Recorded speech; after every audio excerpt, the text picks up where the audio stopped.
I'm also an out-of-state student at Temple University, so I understand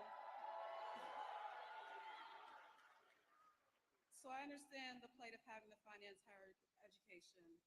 That is one of the many reasons why I support President Biden and Vice President Harris for re-election. They've been relentless about reducing debt for those merely seeking to better themselves through more knowledge and credentials. Thank you. President Biden promised to take on student loan debt if he was elected. He has delivered, forgiving debt for nearly 5 million Americans.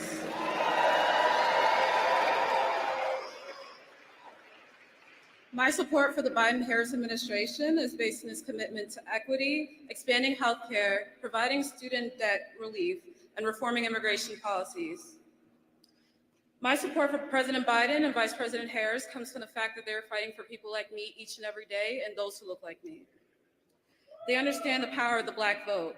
The launch of Black voters for Biden is significant because history has shown time and time again that unity fosters strength. Our voices determine our destiny. It's such a great honor to be here. I hope that all of you will join me in working to re-elect President Biden and Vice President Harris. If you text EMPOWER to 30330, you can join our coalition. Thank you so much.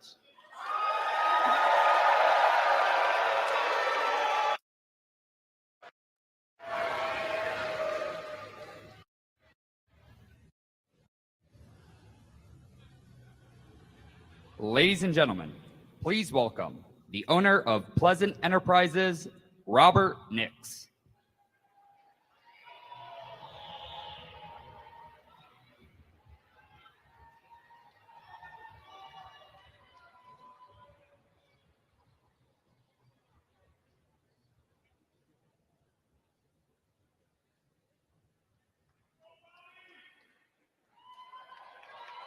Hey, Billy. I'm not supposed to go off cue at all, but I will say I was a little slow getting in because I was talking to the president. And we talked about nothing important, so we're fine. So it is so great to be here with all of you today to launch Black Voters for Biden-Harris and to welcome Vice President Harris and President Joe Biden back to Philadelphia. It's truly the honor of a lifetime to have the opportunity to introduce you to our Vice President. But first, I would like to take a moment to talk about me. Not that you care, but I am a small business owner. My family and I are in the airport concessions business. In 2020, the virus and everything hit, and planes didn't fly anymore. So it won't take a rocket scientist to figure out that if you have no airlines and you're in the airline business, you're not going to function very well financially. But I was fortunate enough that this administration put the PPP group together and put those funds together and allowed me to keep my staff working until we got back on our feet. So that's something that you gotta appreciate.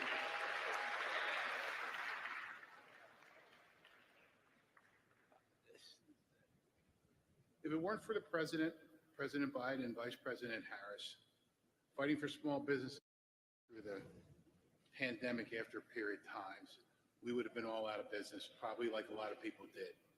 Fortunately, it wasn't me. That is why I support President Biden and Vice President Harris, because they have our backs. They've had our backs, not only mine, our backs. They have our backs. They have our backs. They have our backs. And I know one thing, they'll always fight for small business, so I'll always fight for them. So if they need anything from me, I'm there. If you guys are with me, then we're all with them. Well, I've spoken enough about myself. Now to get to what all you've been waiting for. It's my pleasure to introduce to you the first woman Vice President of the United States.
I want to thank Robert Nix for your leadership and for those very kind words and all you do for our country. And I want to thank all the incredible leaders who are here with us today, in particular our young leaders. It is so good to see you all.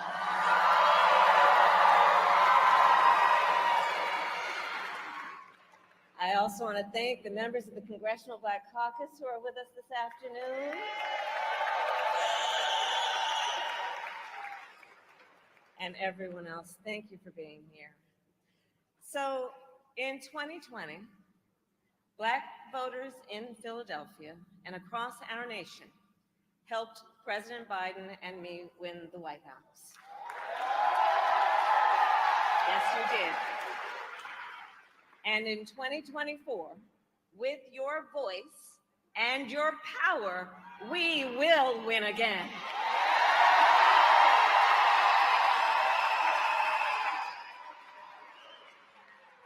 Philadelphia, in Joe Biden, we have a fighter, a leader with skill, vision, determination, and compassion.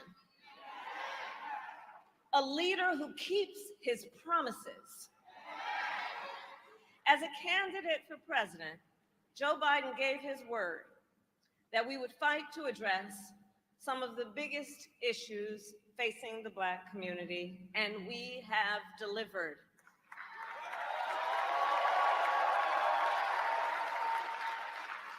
In 2020, Joe Biden and I vowed that we would lower the cost of health care like insulin. For far too many years, too many of our seniors with diabetes had to make the awful decision about either filling their prescription or paying their rent. And Black Americans are 60% more likely to be diagnosed with diabetes. So we capped the cost of insulin for our seniors at $35 a month.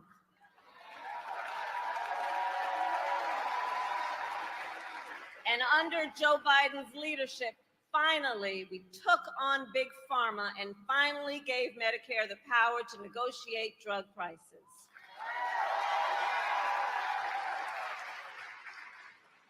We also took on the issue of debt, which makes so many people feel like they can never get ahead. Take, for example, medical debt.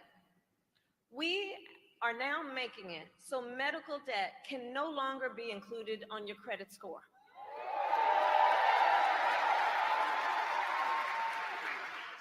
So that medical debt cannot impact a person's ability to get a car loan, an apartment lease, or a home loan.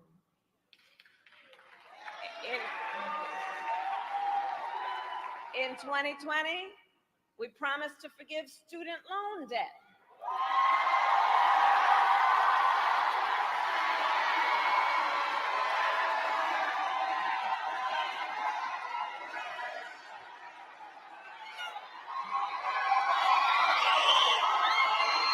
Do I see people testifying? Can I get a witness?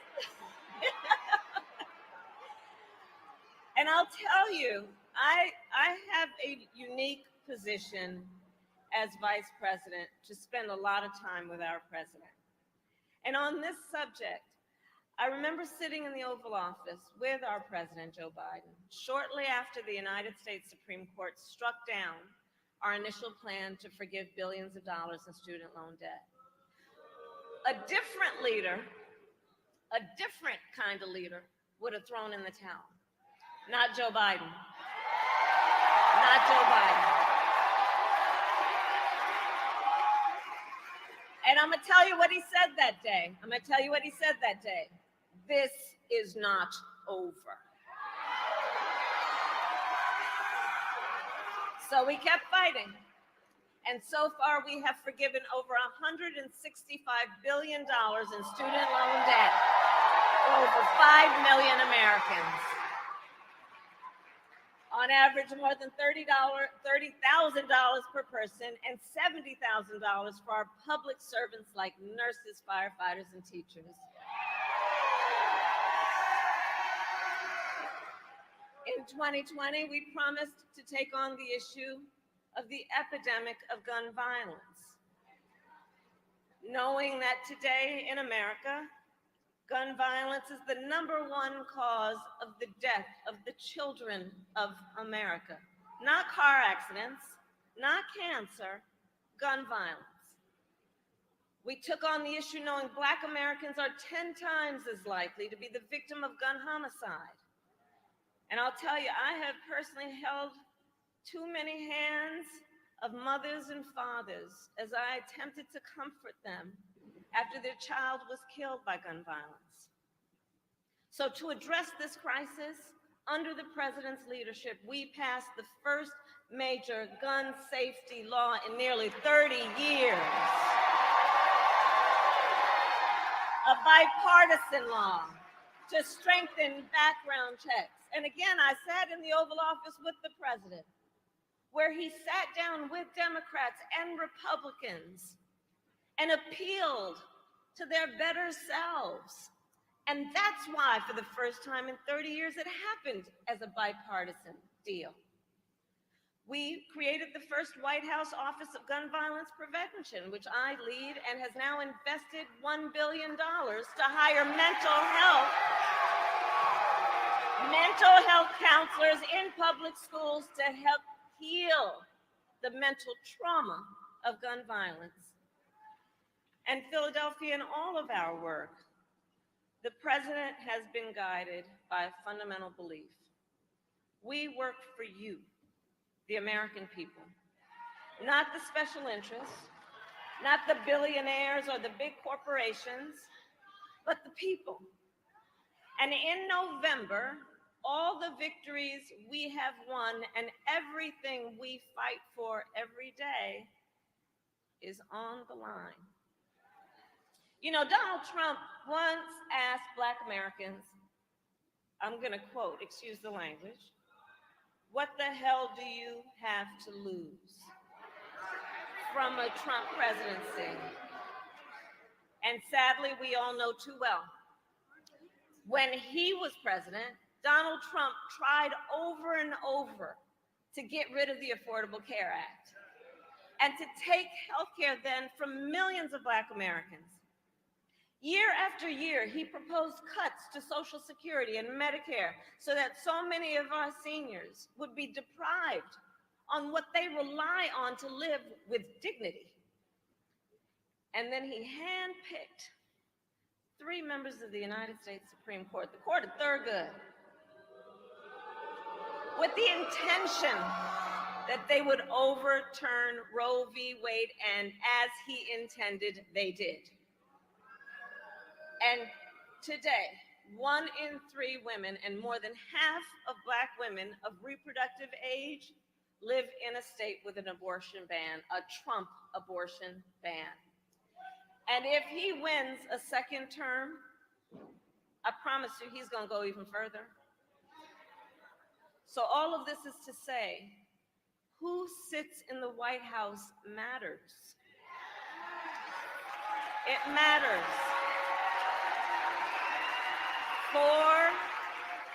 It matters for the people of the world. As Vice President, I've now met with over 150 world leaders, presidents, prime ministers, chancellors, and kings. And I cannot tell you how many times one of those leaders has pulled me aside and talked about how much the world relies on us and on Joe Biden's leadership. His defense of democracy, his commitment to the ideals of freedom and liberty and equality, and his willingness to fight for these ideals. And as the people of Pennsylvania know, our president does not only know how to fight, he knows how to win.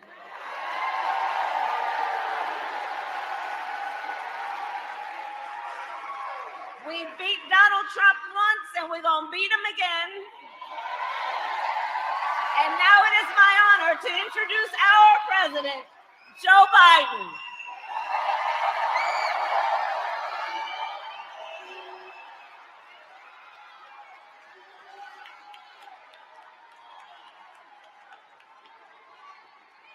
Hello, Philadelphia.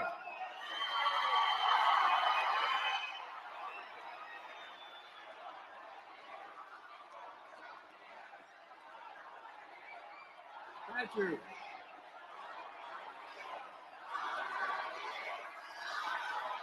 Thank you, thank you, thank you. It's good. It's good to be. It's good to be almost home. I just live down the road a little bit. Thank you, Kamala, for your partnership. It is a partnership. And how about another round of applause for our great Vice President? She's so nice. It's great to see so many friends, including my fellow Scrantonian, Senator Bobby Casey. Bobby, where you were? There you are. Mayor Parker, Lieutenant Governor Davis, the Chair of the Congressional Black Caucus, Steve Horsford, members of the CBC who are here tonight. If I introduce everybody, I'll be here all night. But look, I couldn't be here thinking of our dear friend, Congressman Dwight Evans. He's recovering. He's going to recover. He's doing well. And joining us are so many state and local officials from across the country, including a guy from my father's hometown where he was born, Baltimore, Maryland. They say it down Baltimore, not Baltimore. I want to introduce you to the governor of the great state of Maryland. Where are you, Governor?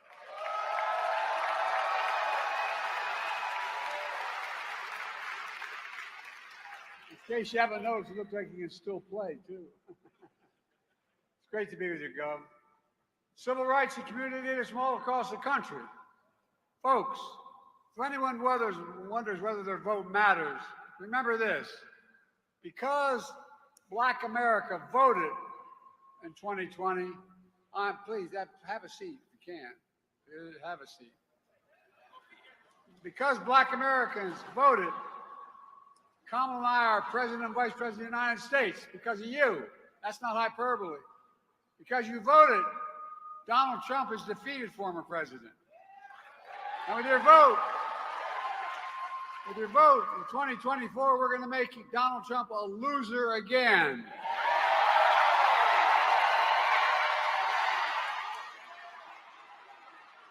In 2020, throughout my career, and a lot of Philadelphians know this because I got so much help when I was running for the Senate in Delaware from Philly, Black voters placed enormous faith in me. I've tried to do my best to honor that trust, staying true to the values set that we share, got me involved as a kid in the first place. Everyone's entitled to be treated with dignity and respect.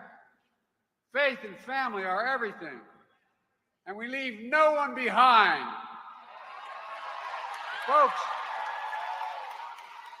I know it's natural to wonder if democracy you hear about, actually works for you. When justice is denied, how can it be working for you? When promises are broken, how can it be working for you? When you have to be 10 times better than everyone else to get the same shot, how can it be working for you? I get it. And I know there's a lot of misinformation out there. So I came today to speak the truth. The truth about promises made and promises kept. Do you remember when the pandemic hit? When 20 million people were out of work? When business and schools shut down? Emergency rooms were overwhelmed. Black folks were hit harder than anyone else. When Trump was president, he said this, he took responsibility for none of it. He said, it's none of my responsibility. When I came to office, I promised we'd do everything we can to get us through that pandemic. And that's what we did. That, folks, was a promise made and a promise kept.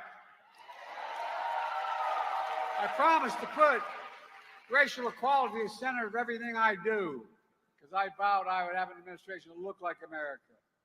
Because you voted, we're invested in more than ever in the Black families and communities. A promise made and a promise kept. A promise we'd start to reconnect Black and brown and overlooked neighborhoods cut off by highways in the 60s, and decades of disinvestment as a consequence of it, including here in Philly. But we're changing that with the Recovery Act. Right now, you see all the construction going on the highways around here. A promise made and a promise kept. Look, I said I'd remove every lead pipe in America so every child can drink clean water without fear of brain damage. We're doing it, a promise made and a promise kept. I promise we'd also take the most significant action on environmental justice ever to remove the legacy of pollution that smothers fence-line communities. Because every child, every American deserves to breathe clean and fresh air. We're doing it, a promise made and a promise kept.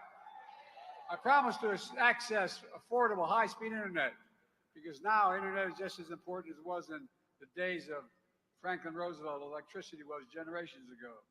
We're delivering now because no child should have to do their homework at McDonald's when things are shut down. Sit in the parking lot with their parent to get it done. Another promise made and another promise kept. I promise to protect your health care. I protected and expanded the Affordable Health Care Act, but was Obamacare. It is still Obamacare.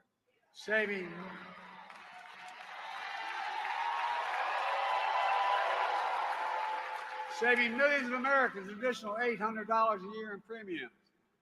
And folks, the Affordable Care Act is still a big deal.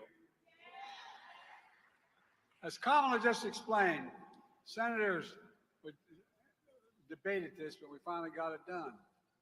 We debated seniors with diabetes are now paying $35 for instance instead of $400. I'm determined to make that apply to every American, not just seniors in the second term.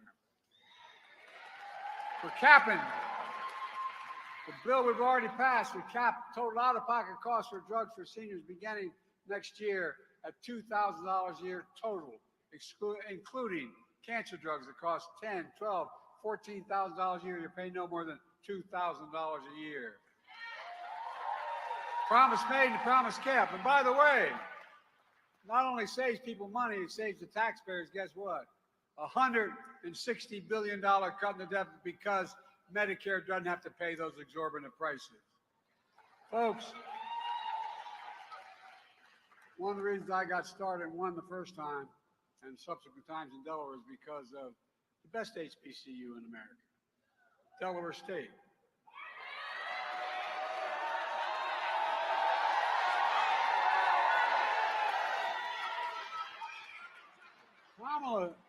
Kamala says it's some school down in Washington. Anyway, HBCUs are incredible institutions, but they don't have the same endowments as other universities to fund research centers and do so much more. Because you voted, I kept my commitment. We're investing $16 billion, the most ever in the history of America. $16 billion. We'll grow America. We'll save America money. The promise made and the promise kept. I'm keeping my promises that no one should be in jail merely for using or possessing marijuana.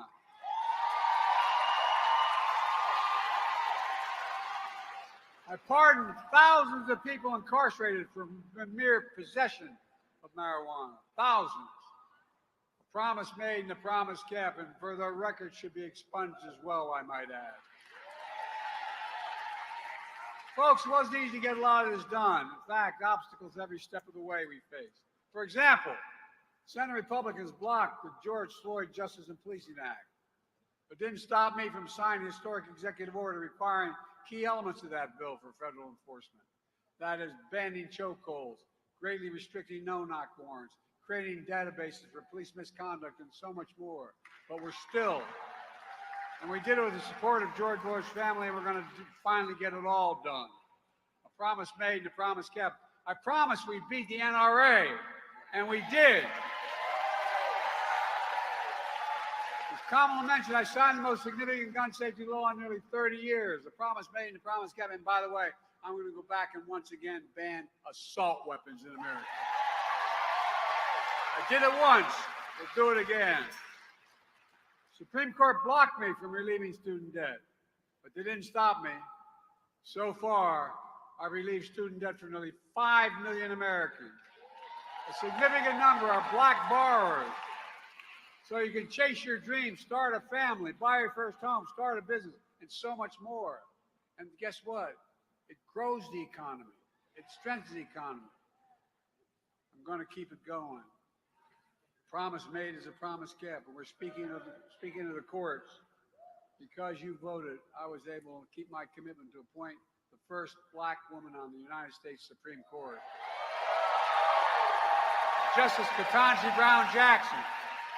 Promise made and a promise kept, and I appointed more black women to the federal circuit courts than every other president in American history combined.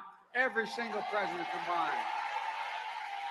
And overall, we appointed 200 black judges to the federal bench.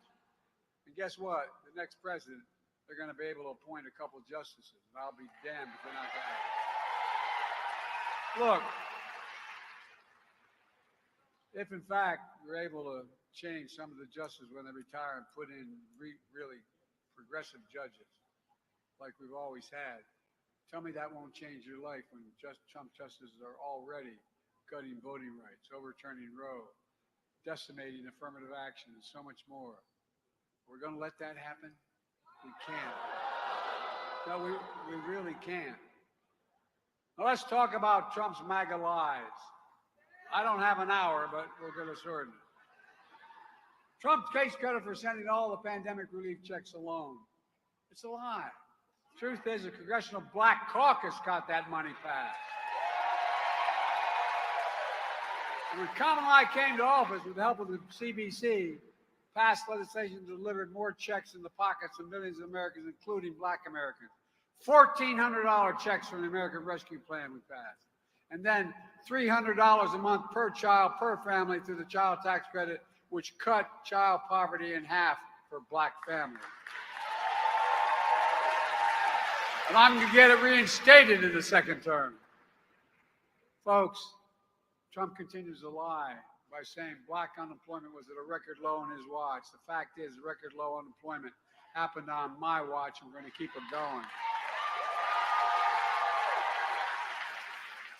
Black small businesses are starting up at a faster rate in 30 years because of what we've done. The racial wealth gap is the lowest it's been in 20 years because of our efforts. A promise made and a promise kept. I announced the most significant housing plan in 50 years. It includes first-time home buyers tax credit, building millions of affordable housing to bring rents down. New data shows 40% cut in the gap between home appraisals in majority white communities versus those of color, communities of color. You know, the same exact builder on either side of 95 build the same houses. If it's a black community, it's lower, the value for the very day it's built ends up being lower than the exact same house across the highway in the white community. We're doing everything we can to right that wrong. And guess what? We're taking on corporate greed to bring down the price of gas, food, and rent.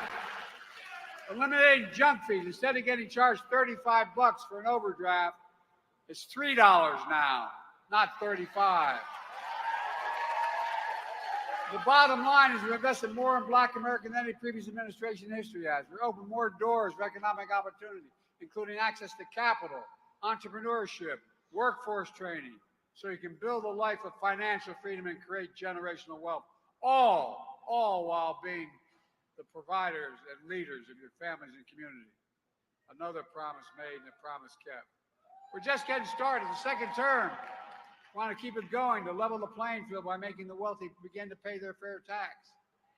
It ain't even close. I said I'd not increase the tax of anybody making less than $400,000 a year. Well, guess how much the average federal tax rate is for a billionaire? We had $1,000. 8.3%. 8.3%. It's outrageous. If the billionaires only had to pay 25% to raise $400 billion, we'd be able to do everything we're doing now and still reduce the debt. Look, billionaires pay their fair share. Not only reduce the deficit, but could provide child care, elder care, paid leave, and so much more to change the lives of millions of Americans, as well as grow our economy. But folks, all progress, all freedom, all opportunities at risk. Trump is trying to make the country forget just how dark and unsettling things were when he was president. But we'll never forget lying around and him lying around, actually. And lying about how serious the pandemic was and say he had no responsibility for it. And telling Americans, just inject a little bleach. Remember that? The way he's acting, I think he injected a hell of a lot of bleach in himself. Trump, you got it, kid. Trump and his MAGA extremists want to give power back to Big Pharma to continue to charge exorbitant fees. Trump is still determined, in his own words, quote, to terminate the Affordable Care Act, which would deny 3 million Black Americans health insurance, deny protections for pre-existing conditions for millions more. During his presidency, Trump enacted a $2 trillion tax cut, overwhelmingly benefiting the very wealthy and the biggest corporations, and exploded the federal deficit. He racked up more federal debt than any president did in any presidential term in history. Tell me about the Republicans and balancing budgets. And now he wants to do it again. At the same time, he's determined to cut Social Security and Medicare. I have a better idea. Let's protect Social Security and Medicare and make the very wealthy begin to pay for it. As Kamala said, Trump brags about gutting Roe v. Wade, saying there, I did this. Well, he openly encourages voter suppression and election subversion. Folks, re-elect Kamala and me and a Democratic Congress, and I will sign the John Lewis Voting Rights Act and the Freedom to Vote Act tomorrow. And we will make Roe v. Wade the law of the land again. It's within our power to do this. MAGA extremists ban books. Did you ever think if anybody over 30 years old, you'd go through a period where banning books in America? They're trying to erase Black history. We're going to write Black history because it's American history. It's American history. Together we make history, not erase it. To me, the values of diversity, equality, inclusion are literally, and that's not kidding, the core strengths of America. That's why I'm proud to have the most diverse administration in history. It taps into the full talents of our country and starts at the top with the Vice President. On Memorial Day, I proudly stood with a Black man, the highest order, the first Black Secretary of Defense, second Black Chairman of the Joint Chiefs of Staff, Black women heads of military units. We're overseeing the most diverse, strongest fighting force in the history of the world. And folks, the threat that Trump poses is greater in his second term than his first. It's clear that when he lost in 2020, something literally snapped in the sky. No, I'm serious. That's why January 6th happened, when he unleashed an insurrection. Now, he's running again, and he's clearly unhinged. He calls insurrectionists who stormed the Capitol patriots. Patriots. If reelected, he wants to pardon, quote, every one of them. Let me ask you, what do you think he would have done on January 6th if Black Americans had stormed it? Think about this. What do you think would have happened if Black Americans had stormed the Capitol? I don't think he'd be talking about pardons. It's the same guy who wanted to tear gas you as you peacefully protested George Floyd's murder. The same guy who still calls the Central Park Five guilty, even though they were exonerated. He's that landlord who denies housing applications because of the color of your skin. He's that guy who won't say Black Lives Matter and invokes neo-Nazi Third Reich terms. We all remember Trump is the same guy who unleashed birthism, the birthism lie against Barack. And then Trump tells you he's the greatest president. I love this one. He says he's the greatest president for Black people in the history of America, including more than Abraham Lincoln.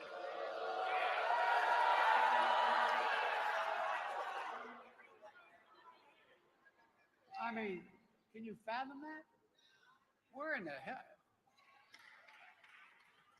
Like I said, I think he injected too much of that bleach in his. I think it affected his brain. Some lies are so foolish they don't have to say anything about them at all. Maya Angelou said, when someone shows you who they are, believe them the first time. You got it, kid. You got it. I've shown you who I am, and Trump has shown you who he is. And today, Donald Trump is pandering and peddling lies and stereotypes for your vote so he can win for himself, not for you. Well, Donald Trump, I have a message for you. Not in our house and not in our watch. Let me close with this.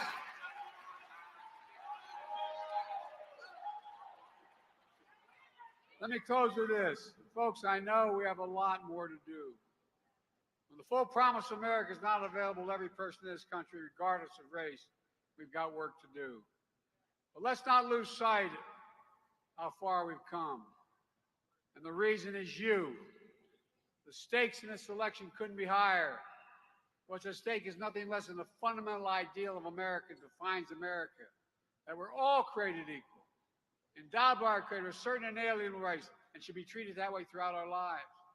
We've never lived up to it, but we've never, ever before completely walked away from it either. And I'll be damned if I'm going to let Donald Trump be the reason to stop being America. I'll be damned if I'm going to let Donald Trump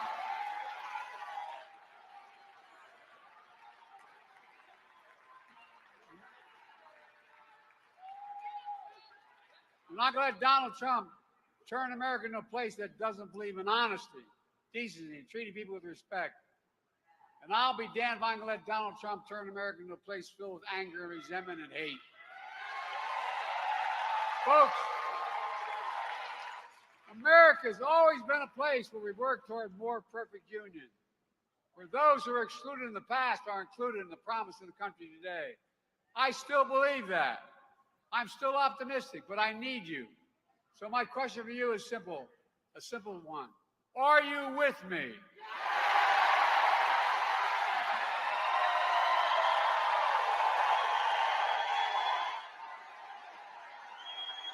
Talk to your family.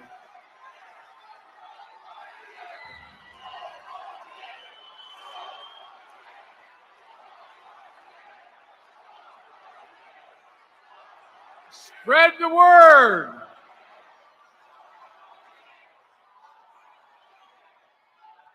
As the gospel song goes, we've come too far from where we started. Nobody told me the road would be easy. I don't believe he brought me this far, though, to leave me. My fellow Americans, I don't think the good Lord brought us this far to leave us behind. We just have to remember who we are. We're the United States of America, and there's nothing beyond our capacity when we act together. God bless you all, and may God protect our troops. Thank you, thank you, thank you.